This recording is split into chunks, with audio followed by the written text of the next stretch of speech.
We make thousands of choices every single day. Some are tiny, some are life-changing.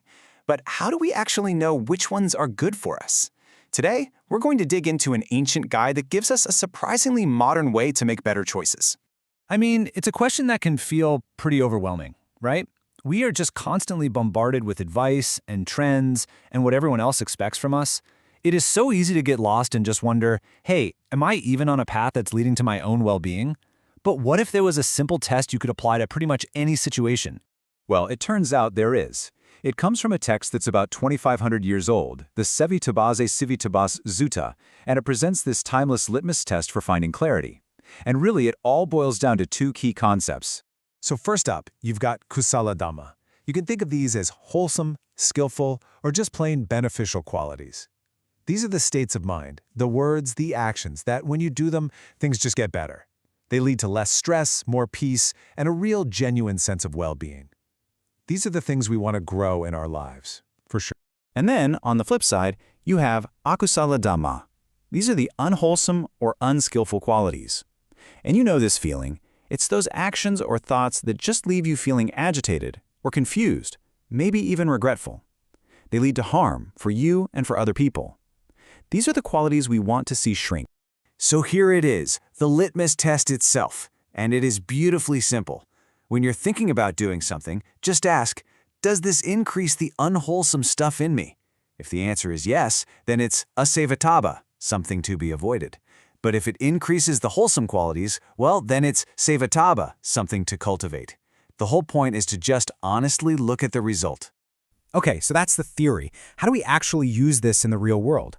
Well, the text breaks it down into the three fundamental areas of our lives: our physical actions, the things we say, and even what we think. Let's start with the first one. First up, bodily conduct. And the text is super direct here.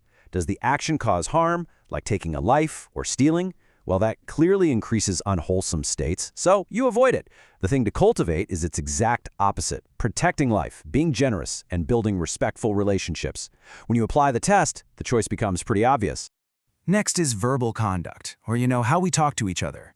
And this is where the nuance really shines. Is your speech false or divisive or harsh? Or is it just kind of idle chatter that fills the air?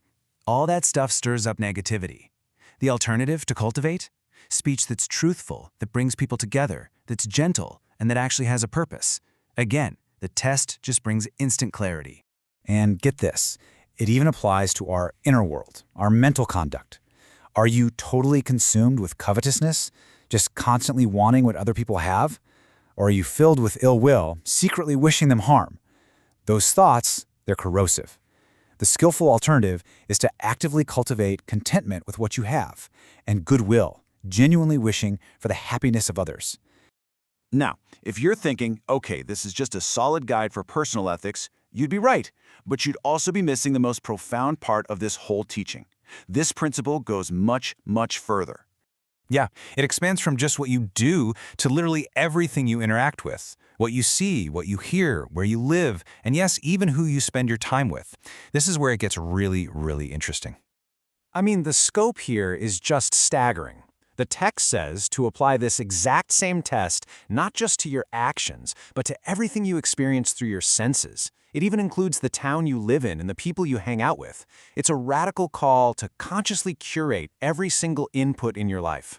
And the question is always the same. After I watch this show, or listen to this music, or spend time with this friend, do I feel more agitated and confused, or do I feel more calm and kind? This framework is asking us to take radical responsibility for our environment, both the one inside our heads and the one outside. So you see, this isn't about some rigid, ancient set of moral commandments. No, it's an incredibly practical and empowering tool for self-awareness. It's like a dynamic guide that helps you navigate the messiness of life by paying attention to one simple thing: the results of your choices on your own state of mind. And the text is crystal clear about the ultimate outcome of practicing this kind of discernment. This isn't just a short-term fix. It says that truly understanding and applying this principle leads to the long-term welfare and happiness, and not just for you, but for everyone. So I'll leave you with this question. Just think about your day so far, or your plans for tonight. What's one choice, one interaction, or one piece of media you could put to the test? Does it cultivate the good stuff, or does it cultivate the not-so-good stuff? The answer might just change your next choice.